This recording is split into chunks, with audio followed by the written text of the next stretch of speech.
Hallo und herzlich willkommen zu Stark vereinfacht. Die heutige Frage ist, wie funktioniert der Augenautofokus?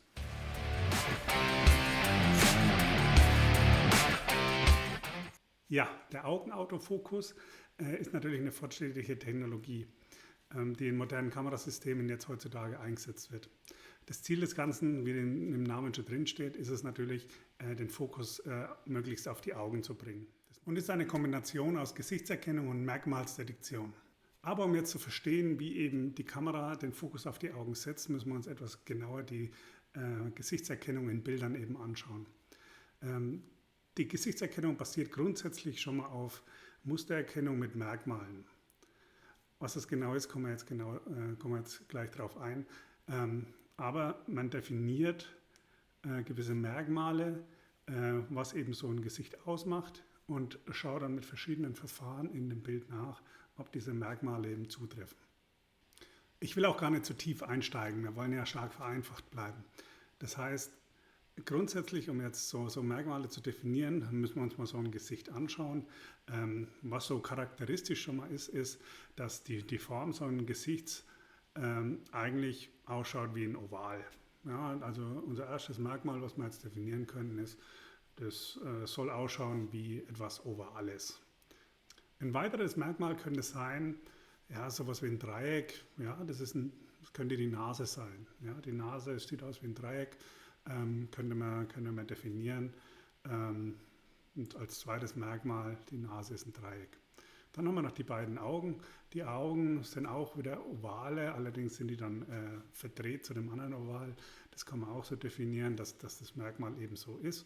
Und genau, das ist erstmal grundsätzlich die verschiedenen Arten von Merkmale, was man schon mal definieren kann. Aus den Merkmalen kann man natürlich jetzt auch weitere Merkmale definieren. Also wir können uns überlegen, die beiden Augen, die müssen in einem gewissen Abstand zum Beispiel sein, ungefähr, beziehungsweise auf gleicher Höhe auch sein. Dann müssen die Augen natürlich an Abstand möglichst zur Nase haben. Wenn wir jetzt Merkmale noch für den Mund definiert hätten, könnte man da auch nochmal zusätzliche Abstände definieren. Oder ein weiteres Merkmal kann auch sein, dass die Ovale der Augen und das Dreieck der Nase bzw. der Mund im großen Oval liegen müssen. Ja, so kann man sich verschiedene Merkmale eben ausdenken und auf den Merkmalen dann das Gesicht im Bild auswerten. Beziehungsweise man kann auch noch weitere Merkmale finden. Okay, kommen wir noch zu einem kleinen Beispiel. Wir suchen ja eigentlich die Augen. Also definieren wir uns mal eine Filtermaske mit so einem kleinen Oval und nutzen das und schieben eben diese Filtermaske mal durch unser Bild und schauen uns, wo jetzt eben Ähnlichkeiten zu dieser Form entstehen und schauen uns das mal genauer an.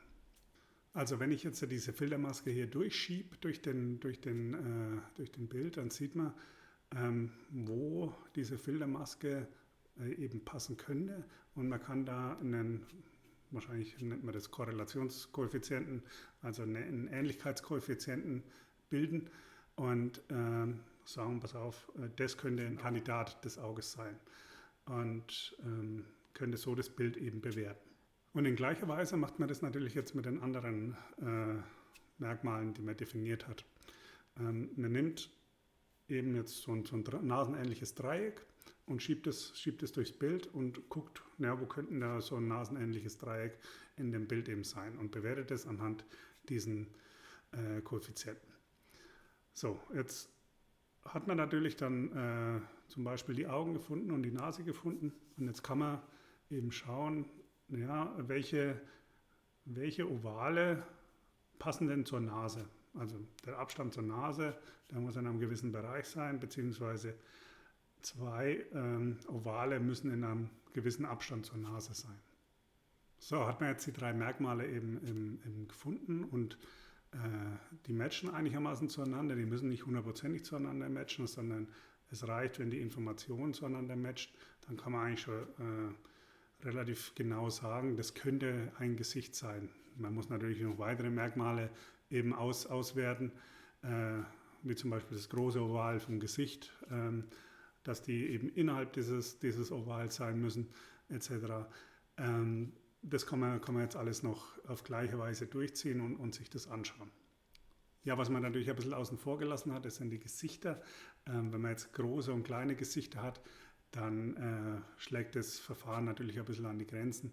Und da braucht man natürlich ein bisschen andere Methoden dann, wie man das auswerten kann. Und ein weiterer Nachteil davon ist natürlich, dass das Verfahren, so wie das jetzt ist, recht rechenaufwendig ist. Also die CPU muss da relativ viel leisten, damit eben das Ergebnis eben rauskommt. Ja, noch eine kleine Spezialistenanmerkung. Wenn euch das jetzt interessiert und ihr das weniger rechenaufwendig machen wollt, dann wandelt das Bild in den Frequenzraum um mit einer sogenannten FFT, Fast Fourier Transformation nennt sich das. Da gibt es mit Sicherheit auch genügend YouTube-Videos, wie man das machen kann. Und damit kann man diese Merkmalsdetektion eben weniger rechenaufwendig machen. Also fassen wir nochmal kurz zusammen. Der Augenautofokus ist ein Beiprodukt von der Gesichtserkennung, die gemacht wird. Ja, er setzt den Fokus dann auf die erkennenden Augen. Warum macht man das? Ja, weil man versucht natürlich in der Porträtfotografie das Gesicht möglichst gut einzufangen. Und es ist halt so, der Betrachter, der auf das Bild schaut, der schaut natürlich als erstes auf die Augen. Man muss natürlich ein bisschen allgemein mit der Schärfentiefe ein bisschen aufpassen. Zum Beispiel, dass die Ohren dann auch noch ein bisschen scharf sind zum Beispiel. Aber man will ja den Hintergrund auch unscharf haben, dass eben das Gesicht sich dann vom Hintergrund eben auch abhebt. Ja, viel mehr gibt es nicht zum Augenautofokus zu sagen. Schalt das nächste Mal wieder ein, wenn es wieder heißt, stark vereinfacht. Lass mir einen Kommentar, einen Like und ein Abo natürlich da. Bis zum nächsten Mal. Macht's gut. Ciao.